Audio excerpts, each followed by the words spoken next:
থেকে আমরা চলাফেরা করি, এটা হলো কবরের পিঠ। আর যখন দাফন করা হয় এটা হলো কবরের পেট। কবর ডাক দিয়ে বলে, ও গোলাম, আনা বাইতুল ওয়াহদা, আমি তো একা একির ঘর, এই ঘর অন্ধকারের ঘর। আনা বাইতুজ জুলমা, আমি তো একটা অন্ধকারের ঘর, আমি তো পোকামাকড়ের ঘর। আনা বাইতুদ দুদা, আমি তো পোকামাকড়ের ঘর।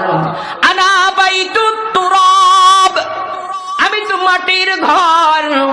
আমার কাছে যদি আসতে হয় আমার পিঠের উপরে ভালো আচরণ করে আসতে হবে, আর যদি পিঠের উপরে ভালো আচরণ না করতে পারো তাহলে পেটের ভিতরে তুমি মজা বুঝতে পারবে।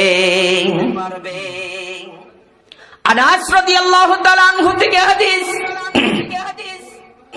কুরতুবী এবং তাফসীরে মাজহারির ভিতরে মারিফুল কোরআনের 1390 নাম্বার পৃষ্ঠার ভিতরে বিস্তারিত আলোচনা করেছেন। নবীজি বলেন 30 আয়াত বিশিষ্ট একটি সূরা রয়েছে, যে সূরাটির নাম হলো মুলক।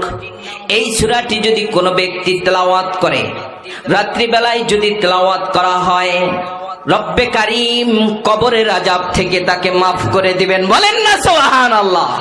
নাম্বার 2, কোন ব্যক্তি যদি সূরাতুল মুলক তেলাওয়াত করে, বিশ্ব নবী রাহমাতাল লিল আলামিন বলেন কিয়ামতের ময়দানে এই সূরাটি আল্লাহ রাব্বুল আলামিনের কাছে সুপারিশ করবে।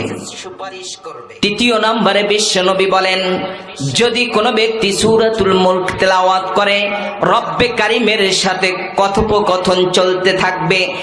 বইয়ের ভাষায় বলা হয় ঝগড়া চলতে থাকবে। আল্লাহর শানে ঝগড়া ব্যবহার হয় না, মানে হলো জিদ করবে। কি করবে? জিদ করবে। অনেক সময় জিদ করে না সন্তান, আমাকে মোবাইল কিনেই দিতে হবে, আমি ফ্রি ফায়ার খেলবই। ঠিক কিনা বলেন?